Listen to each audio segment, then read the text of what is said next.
Thank you for listening to our mystery audiobook channel. Please subscribe if you have not done so already, so you are notified of our new releases twice weekly. And now, for the feature presentation, Murder on the Victorian Express II. Chapter 1, A Grand Departure. The Grand Station at London was bustling with the usual chaos of a Friday evening. Steam billowed from the magnificent engine of the Victorian Express as the gleaming carriages awaited their privileged passengers. The train, renowned for its luxury and elegance, was the pride of the railway line, designed to cater to England's most distinguished travellers. Detective Jane Parsons stood on the platform, taking in the lively scene. The crisp autumn air carried with it the scent of freshly polished brass and coal smoke. Jane, dressed impeccably in a tailored dark green travelling suit, adjusted her leather gloves and checked her pocket watch. The train would depart within the next 15 minutes. Her reasons for travelling to Edinburgh were simple: a short vacation, some quiet time to think, and perhaps a chance to clear her mind after a particularly gruelling case involving a forgery ring. The station master, a rotund man with a proud, booming voice, announced the final call for passengers. Jane, always one to be prompt, climbed aboard the first-class carriage and was greeted by the head conductor, Mr. Lionel Stokes. "Ah, Miss Parsons, welcome aboard," he greeted her with a polite nod. "Your compartment is at the far end, just past the dining car." She nodded her thanks and moved through the corridor, noticing the opulent interiors, velvet drapes, polished mahogany panels, and crystal lamps illuminating the richly carpeted floors. As she passed through the dining car, her keen ears caught snippets of conversations, wealthy travellers discussing business, a woman laughing with a melodious voice, and the clinking of champagne glasses. Seated near the window was a striking figure, Madame Celeste, the famous opera singer, elegantly attired in a plum velvet gown. Her vibrant red hair was styled elaborately, and she smiled charmingly at a grey-haired gentleman across the table, Sir Harold Breckenridge, the industrialist who had made a fortune in textiles. His rough, bullish demeanour was softened only slightly by his expensive attire. Further down, Jane noticed a wiry, sharp-eyed man meticulously arranging a deck of cards on his table.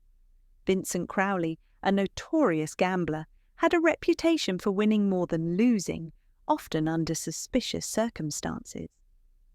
Sitting beside him was a young newlywed couple, Emily and Thomas Hall, whispering to each other with a sense of trepidation, as if they were unaccustomed to such grandeur.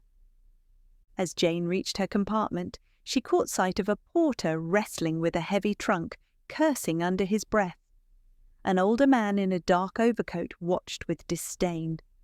Settling into her private compartment, she allowed herself a moment of relaxation. Through the window, she saw the cityscape slowly give way to rolling hills as the train pulled out of the station, gathering speed. The rhythmic clacking of the wheels was almost soothing. With a quiet sigh, she opened her case and took out a small notebook, jotting down the names and impressions of the people she had observed. The Victorian Express had only just begun its journey, but Jane Parsons knew that intrigue often found its way to her, even on a luxurious train bound for the Scottish capital. Chapter 2. A Scream in the Night. The Victorian Express thundered along the iron tracks, cutting through the darkened landscape like a silver serpent. Inside the lavish compartments, the warm glow of gas lamps flickered, their light reflecting off mahogany panels and velvet drapes. The rhythmic clatter of wheels was like a persistent heartbeat, lulling most of the passengers into a sense of comfort. Jane Parsons, seated in the plush armchair of her private compartment, reviewed her notes from a previous case, her keen mind unwilling to rest even on a supposed holiday. The elegant tea set before her, still steaming with Earl Grey, remained untouched as Jane pondered the peculiar assortment of passengers she had observed earlier. Suddenly, a piercing scream tore through the quiet night, cutting through the metallic cadence of the train. Jane sprang to her feet, her senses sharpened by instinct and experience. She slipped her small pistol from her handbag just in case and rushed into the corridor where other passengers had gathered, their faces pale with fear. "Help! Someone, help!" cried a woman from the far end of the carriage. Jane moved swiftly toward the sound, pushing past the confused throng. At the first-class compartment, she found the conductor, Mr. Wilkins, trying to calm a distraught woman, Emily Hall, one of the newlyweds Jane had noticed earlier. Emily was trembling, her eyes wide and fixed on the open door of the compartment beside her own. Inside, sprawled on the carpet in an unnatural position, was Sir Harold Breckenridge. Blood pooled beneath his neck, staining his once pristine cravat a dark, sickly crimson. His hand was still loosely clutching a gold pocket watch, its chain snapped as if he had fought to keep hold of it. The watch face had cracked, and the time read 12 minutes after 11. "Step back, everyone," Jane commanded, her voice authoritative but calm. "No one is to touch anything." She knelt by the body, careful not to disturb the scene. A deep, clean cut marred Sir Harold's throat, the work of a sharp blade wielded with precision. The room itself appeared orderly, no signs of struggle except the broken chain. Jane's eyes narrowed as she noticed a faint but distinct scent of jasmine, a fragrance that seemed out of place in the industrialist's room. "Who discovered the body?" Jane asked, looking up at Mr. Wilkins. "Mrs. Hall here, ma'am," he replied. Emily, still shaken, managed to speak through sobs. I heard a noise, like a muffled cry. I thought it was just the wind at first, but then I heard a thud. When I looked out, I saw the door slightly open, and then I saw him." "Did you see anyone leave?" Jane pressed. Emily shook her head vehemently. "No one, just the door open." Jane stood and carefully examined the door's lock. It was not forced, but the latch seemed slightly loose, as if manipulated recently. She made a mental note of it. The passengers murmured among themselves, fear and curiosity mingling in their voices. Madame Celeste, wrapped in a crimson shawl, appeared particularly shaken, dabbing at her eyes with a silk handkerchief. Next to her, Vincent Crowley, the gambler, looked unnerved but composed. Thomas Hall, Emily's husband, hovered protectively beside her, his jaw set grimly. Jane motioned for Mr. Wilkins to maintain order and led Emily and Thomas to a quieter corner. "Mrs. Hall, had you any acquaintance with Sir Harold?" "No, not really," Emily stammered. "We only exchanged a few pleasantries during dinner. He seemed polite enough." Jane looked at Thomas, whose face remained stoic. "And you, Mr. Hall?" Thomas glanced at his wife before answering. "No, Miss Parsons. I'd heard of him, everyone in business circles has, but never met him before this trip." A murmur rippled through the crowd as another figure stepped forward. Madame Celeste approached, visibly upset. "I must say something. Earlier this evening, Sir Harold had an argument with that man." She pointed at Vincent Crowley, who scowled. "That's a lie," Crowley snapped. "We only exchanged a few words, a game of poker that didn't go his way. That's hardly an argument." Madame Celeste scoffed. "It was more than that. You accused him of cheating." Jane raised an eyebrow. "Mr. Crowley, is this true?" Crowley folded his arms defensively. "A gentleman never cheats. I simply questioned his tactics, nothing more." Jane glanced between the two, sensing undercurrents of resentment. She instructed Mr. Wilkins to escort Madame Celeste and Crowley to separate compartments for questioning. Returning to the scene, she examined the letter on Sir Harold's desk, written in neat but hurried script. "I cannot escape the consequences of my past. I fear retribution is close at hand." Next to it was an envelope bearing the crest of the Breckenridge estate, but it was unsealed. Jane noted a faint ink smudge, as if Sir Harold's hand had trembled while writing. She turned to Mr. Wilkins. Seal the compartment. No one is to enter or leave until I have completed my investigation. Chapter 3. The Suspect List. The Victorian Express hurtled onward through the dark, cold night, the rhythmic clattering of wheels against the tracks a steady reminder that time was slipping away. Inside the lavish confines of the train, tension brewed like a storm about to break. Jane methodically moved from one compartment to another, gathering information, unravelling secrets, and piecing together the fractured narrative of the night's events. After securing the crime scene and ensuring no one tampered with Sir Harold Breckenridge's compartment, she gathered the passengers in the elegant dining car. Mr. Wilkins, the conductor, had done his best to maintain order, but whispers of fear and speculation were already running rampant. The room fell silent as Jane took her place at the head of the car, her sharp gaze assessing each face. "Ladies and gentlemen," she began, her calm voice cutting through the murmur, "Sir Harold Breckenridge has been murdered. Until we reach Edinburgh, no one is to leave this train, and no one will be allowed to wander unaccompanied. I intend to find the person responsible, but I will need your full cooperation." An uneasy silence settled over the crowd, broken only by the faint hum of the train's engine. Jane began her questioning. First, she approached Madame Celeste, who was wrapped in her crimson shawl, a faint trace of jasmine perfume lingering around her. The famed opera singer seemed to have regained her composure, though her face remained pale. "Madame Celeste," Jane began, "you mentioned earlier that Sir Harold and Mr. Crowley argued over a poker game. Could you elaborate?" The singer sighed dramatically, pressing a hand to her chest. "It was nothing more than pride, really.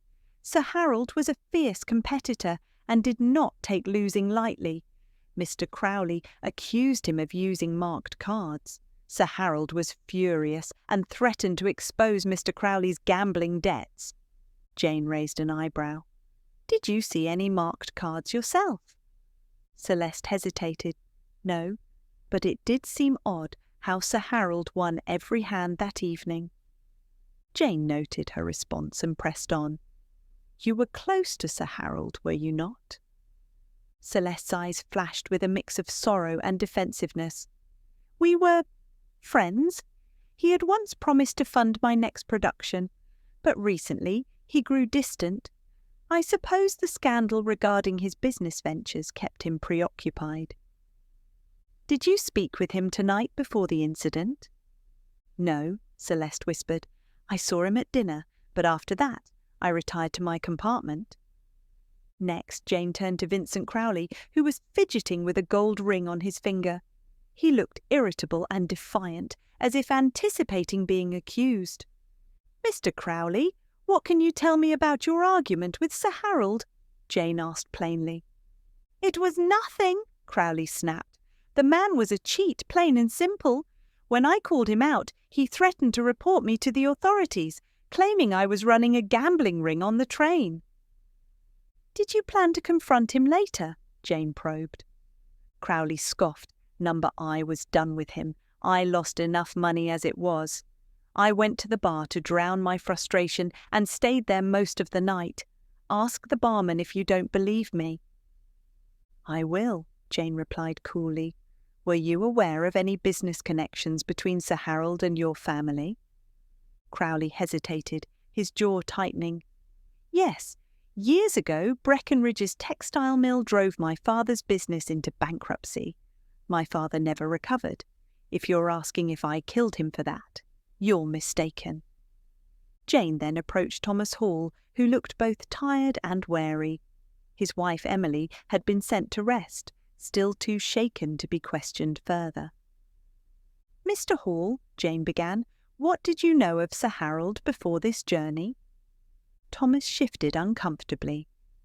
"Only his reputation as a ruthless businessman. I worked in textiles before, and his acquisition of smaller mills caused quite a stir. My own father lost his job when Breckenridge expanded." "Were you resentful of him?" Thomas met her gaze firmly. "Yes, but not enough to kill him. My life moved on. Emily and I are starting fresh. I wouldn't risk it all just for revenge." "Where were you when the scream was heard?" "In our compartment. Emily couldn't sleep, so I was comforting her. You can check with the conductor. He passed by a few minutes before it happened." Once Emily had somewhat recovered, Jane sat down beside her in the lounge. Emily's hands were trembling as she sipped a cup of tea. "Emily," Jane spoke gently, "did you see anyone suspicious before you discovered Sir Harold's body?" Emily's lip quivered. I saw a shadow moving past the compartment. It was brief, like someone slipping through the corridor. I thought it was just my imagination, but then I heard that awful noise." "Did you recognize the figure?" "Number, it was too dark, and they moved too quickly." "Did Sir Harold speak to you during the journey?" Emily bit her lip. "Just once. He complimented me on my brooch. He seemed polite, but distant." As Jane pieced together the testimonies, a pattern emerged. Both Crowley and Thomas had motives rooted in ruined family fortunes. Madame Celeste seemed emotionally invested, perhaps even scorned. Emily, the supposed innocent, might be more involved than she appeared. As Jane returned to the crime scene, she noticed something peculiar. A torn piece of fabric caught in the door's latch. It was velvet, matching the lining of a coat Vincent Crowley had been wearing earlier. She pocketed the evidence discreetly. Jane knew that motive alone was not enough. She needed irrefutable proof. As she pondered the next steps, the train's whistle shrieked, and a sudden lurch caused everyone to stumble. The train had hit a curve too fast. Jane wondered if someone had tampered with the train's speed. She hurried to find Mr. Wilkins. Someone on this train was not only a murderer, but might also be willing to risk everyone's lives to cover their tracks. Chapter 4. Secrets in the Shadows. The train had regained its steady rhythm after the unsettling lurch, but the tension inside was palpable. The passengers, now acutely aware of the danger lurking among them, huddled in the lounge, eyes darting suspiciously at one another. Jane had stationed herself near the dining car, her eyes scanning the dim corridor. Mr. Wilkins approached, his brow furrowed with concern. "Miss Parsons," he whispered, "I've checked the engine compartment. Everything appears normal, but the driver swears he didn't accelerate the train. Someone tampered with the brake lever." "Sabotage," Jane murmured.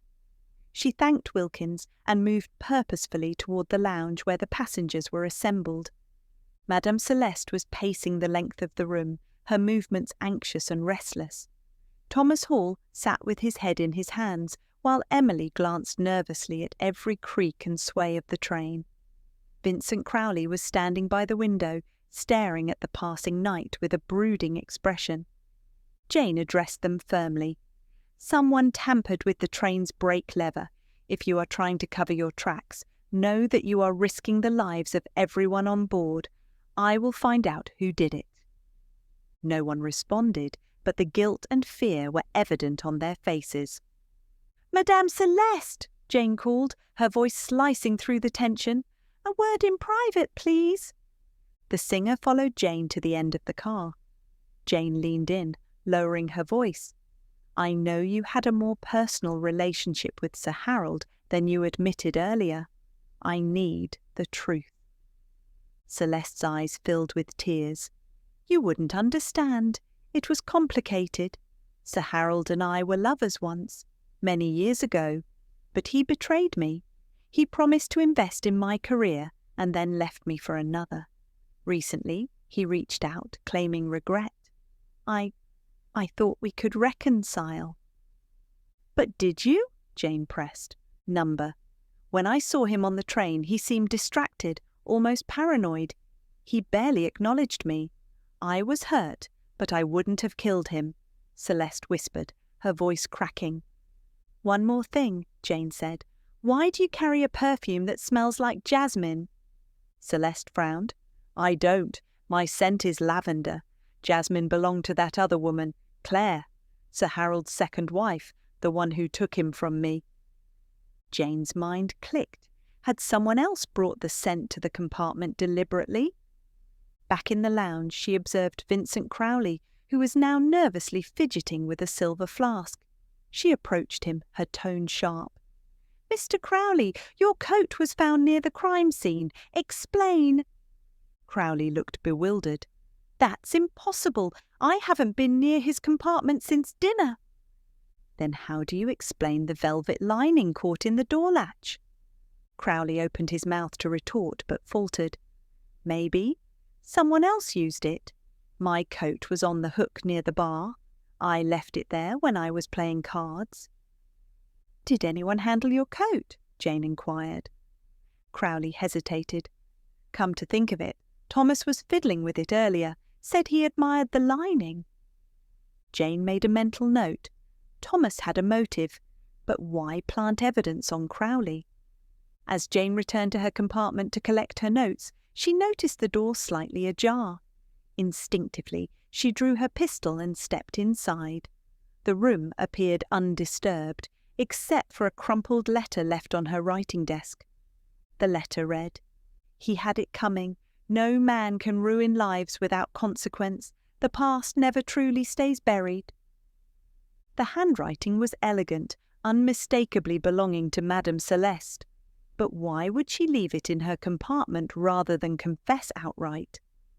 Before she could ponder further, a loud crash echoed through the corridor.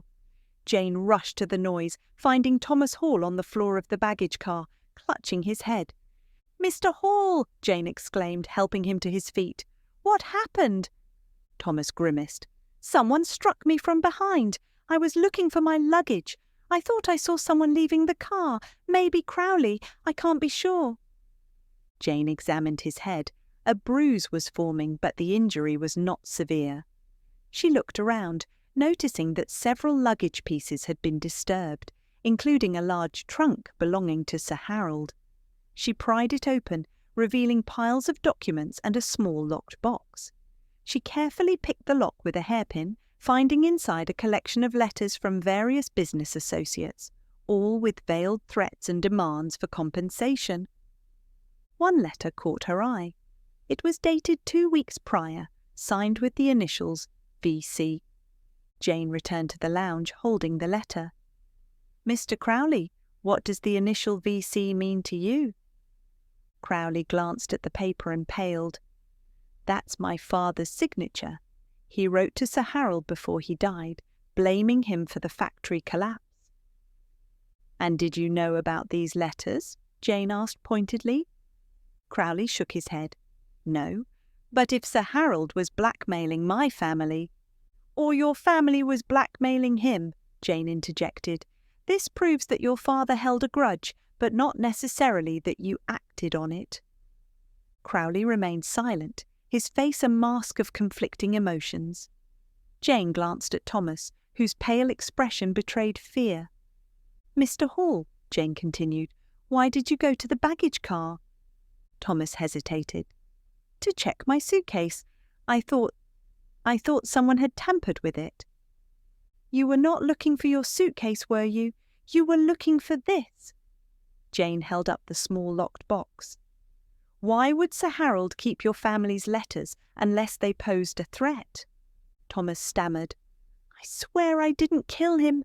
My father lost everything because of that man. I wanted to confront him, yes, but I didn't touch him."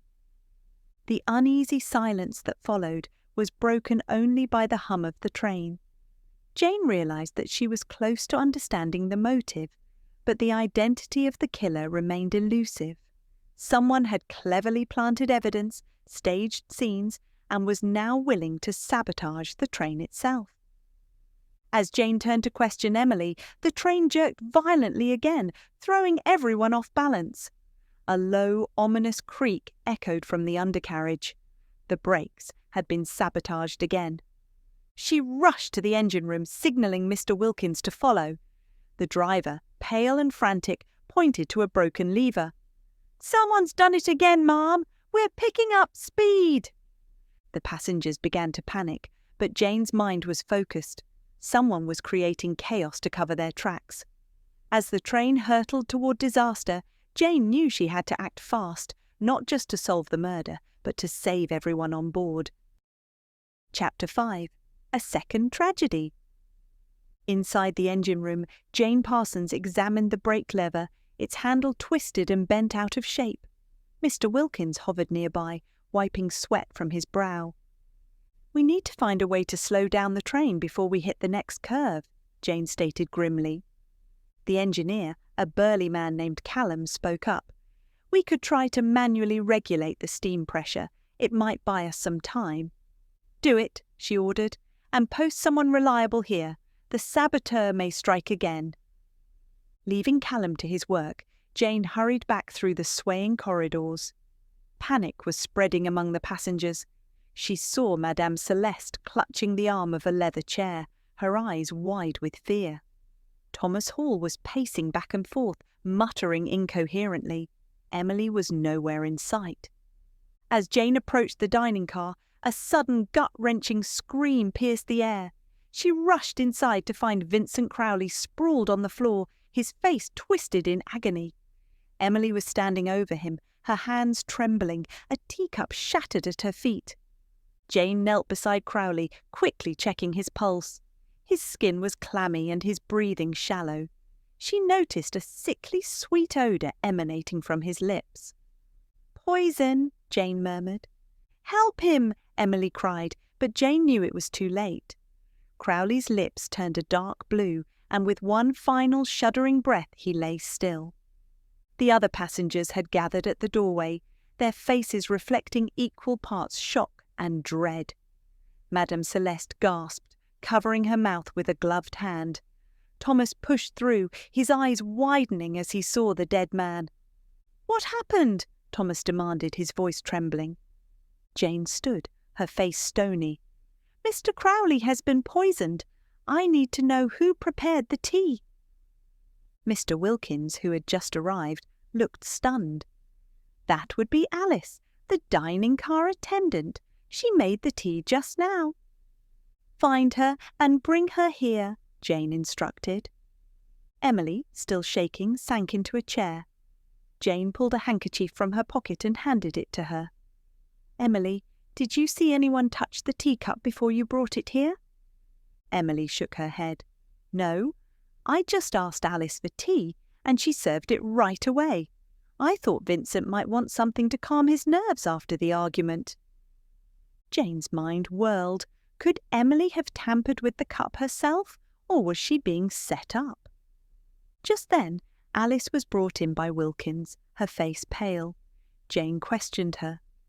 "Alice, did anyone else approach you while you were preparing the tea?" Alice hesitated. "Well, Madame Celeste came by, asking for hot water to soothe her throat. I left the tray for just a moment. When I returned, the teacups were as I left them." Jane's eyes narrowed. "Did you see Madame Celeste touch the teapot or the cups?" "No, ma'am. She was just humming and looking out the window." Jane asked Mr. Wilkins to escort Alice back to the staff compartment and turned to the remaining passengers. "Madame Celeste, I need to speak with you privately." The opera singer nodded hesitantly, following Jane to a quieter corner. "Madame Celeste, you failed to mention earlier that you visited the dining car just before the tea was prepared. Why?" I was thirsty. My throat felt dry after the tension of the evening," Celeste replied, visibly uneasy. "Did you tamper with the tea?" "No, I swear it. Why would I poison Vincent? He may be a scoundrel, but I had no reason to kill him." "Perhaps not, but you had reason to hate Sir Harold. Was Vincent trying to blackmail you about your past affair with the victim?" Madame Celeste's face drained of colour. "He hinted at it, said he knew more than I realised, but I never thought he'd use it against me. Yet he died with a crumpled note in his hand, the words, 'The past returns,' scribbled hastily. Did he threaten you directly?" "No, but he implied he might expose me to the newspapers. My reputation. I couldn't bear the scandal." Jane scrutinised Celeste's expression, sensing the mixture of fear and regret. Returning to the lounge, Jane spotted Thomas slipping into the baggage car. Intrigued, she followed discreetly, observing as he rifled through Crowley's luggage. "Looking for something, Mr. Hall?" Jane asked, startling him. Thomas straightened abruptly. "No, I was just checking if Crowley had anything of mine. He seemed intent on accusing me earlier." "You mean accusing you of tampering with the brake lever?" Jane pressed. Thomas hesitated. "He claimed he saw me near the engine room, but it wasn't me, I swear it. I was comforting Emily when the train lurched." "Why do you think he singled you out?" Thomas's gaze dropped. "Maybe because I threatened him earlier. I was angry after I heard him talking about my father's debts. I just wanted him to stay out of it." "Did you poison him to keep him quiet?" "No, I was angry but not murderous. You must believe me."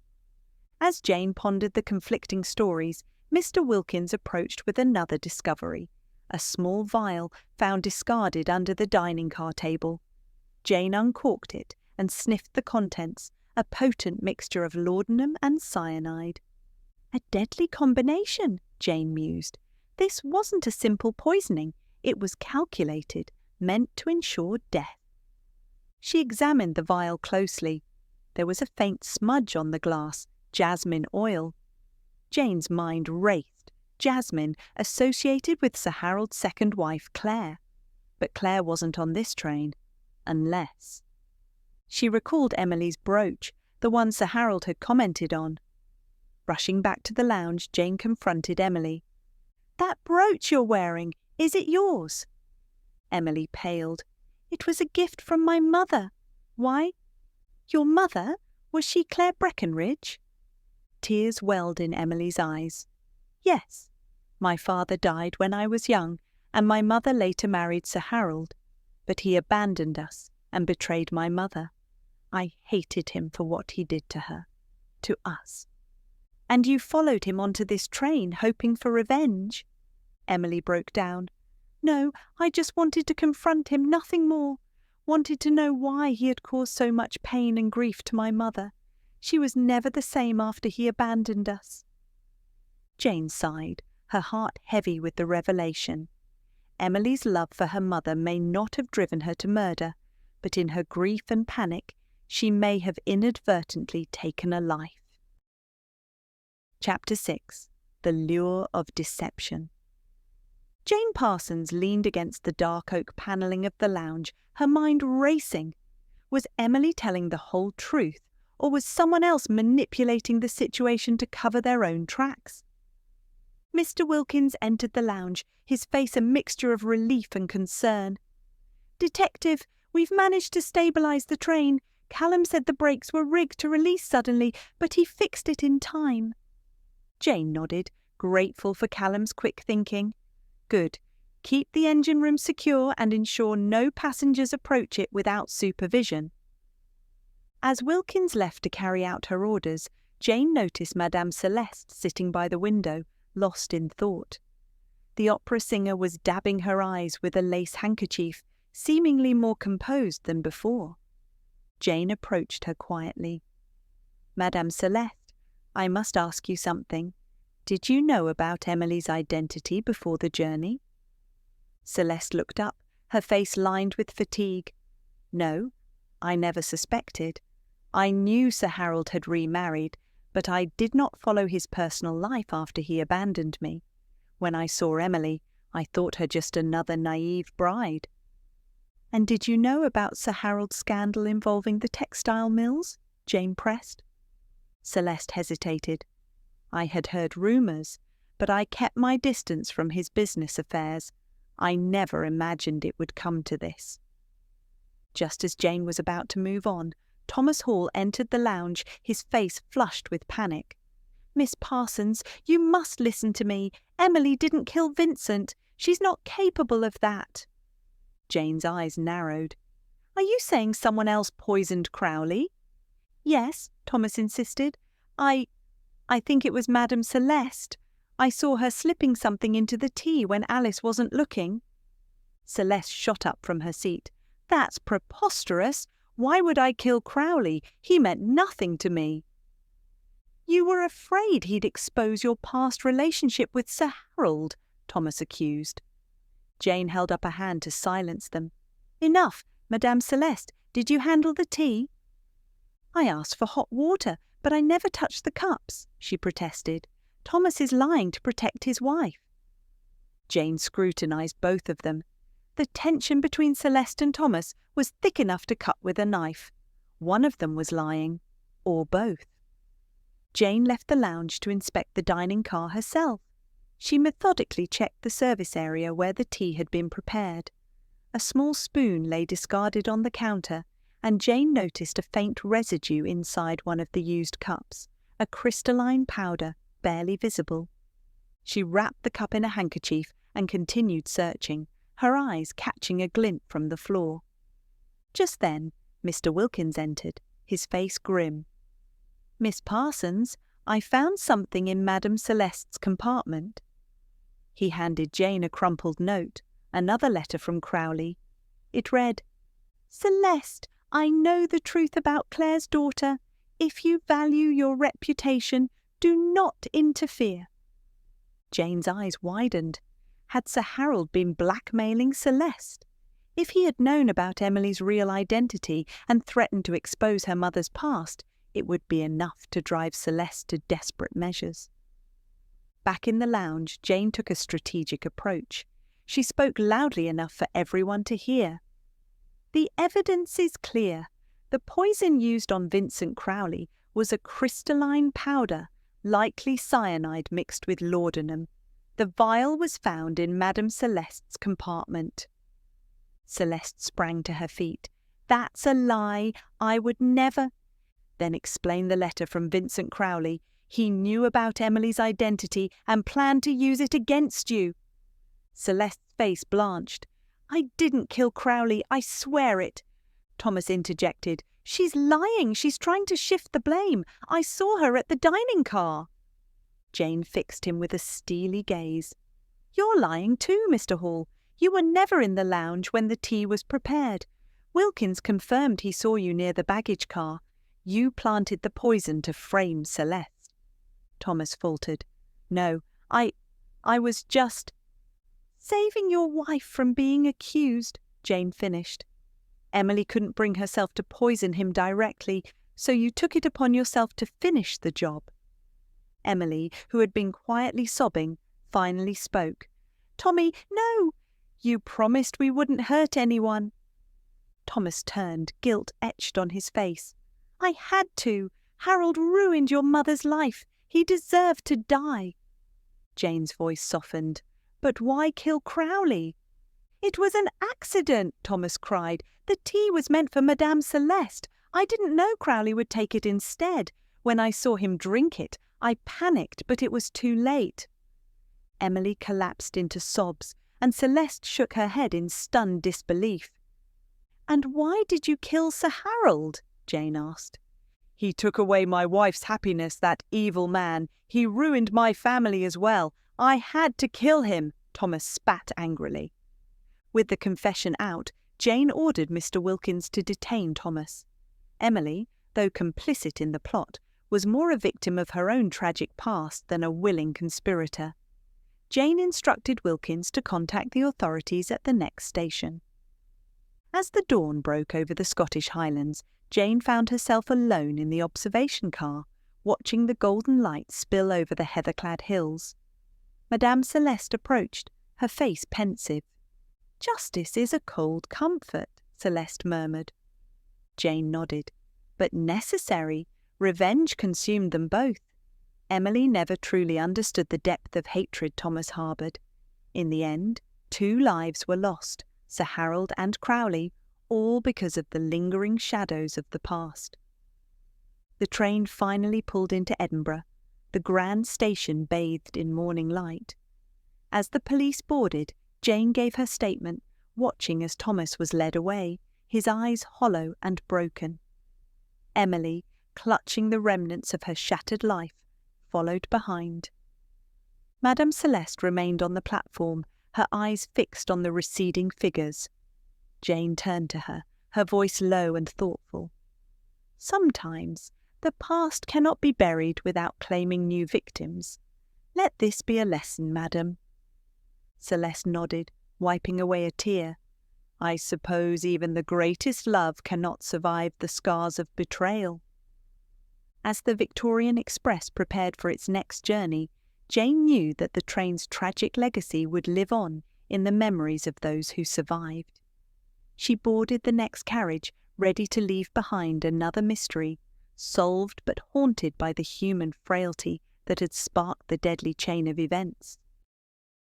Chapter 7. The Truth Unveiled. Inspector Harold Chalmers of the Edinburgh Police stayed behind to talk to Jane Parsons. Chalmers, a stout man with a salt and pepper moustache, extended his hand. Miss Parsons, I hear you've had quite a night. Jane nodded, her expression serious. 2 murders, sabotage, and a plot rooted in vengeance. I'll explain everything, but we must be cautious. One of the suspects is still fragile. Chalmers raised an eyebrow. Fragile, you say? Emotionally. The young woman, Emily Hall, was manipulated by her husband, Thomas Hall, who is the true perpetrator. Chalmers nodded, watching his officers to carefully escort both Thomas and Emily from the train. As they were led away, Thomas remained defiant, while Emily was too overwhelmed to resist. Once inside the station office, Jane began recounting the events to Inspector Chalmers. Sir Harold Breckenridge was the first victim, found with his throat slit. At first it appeared to be a targeted assassination, a deliberate, calculated kill. But then Vincent Crowley was poisoned, and that changed the dynamics entirely. Chalmers leaned forward. Go on. At first I suspected multiple perpetrators. Sir Harold had many enemies, including Crowley, whose family was financially ruined by Breckenridge's business practices. But the key lay in Emily Hall, Sir Harold's estranged stepdaughter. Her mother, Claire, was once married to him. When Sir Harold abandoned them, it left Claire destitute. Emily grew up hating the man who destroyed her family. Yet Emily did not have the coldness to kill him directly. Her husband, Thomas, however, did. Jane paused, letting the gravity of the revelation sink in. Chalmers made notes, nodding as Jane continued. When Thomas saw Crowley dying, he panicked. To protect his wife, he tried to frame Madame Celeste by spreading rumours of her involvement. He even tried to sabotage the train to cause more chaos and distract from the murder itself. Chalmers sighed deeply. A tragic affair. And what of Madame Celeste? She was merely a pawn in Thomas's plan. Her only crime was being an ex-lover of Sir Harold and having the misfortune of being caught in the crossfire of a desperate man's scheme. After formal statements were taken, Jane approached Emily, who was sitting in a small room, her hands trembling. Emily, Jane said softly, pulling up a chair, I know this is difficult, but I need to understand why you didn't stop Thomas. Emily wiped her eyes, her voice shaky. I didn't know. Not at first. He kept saying Sir Harold deserved it, that it was justice for my mother. I didn't want anyone to die. But when I saw Crowley, I knew something had gone terribly wrong. Jane placed a gentle hand on Emily's.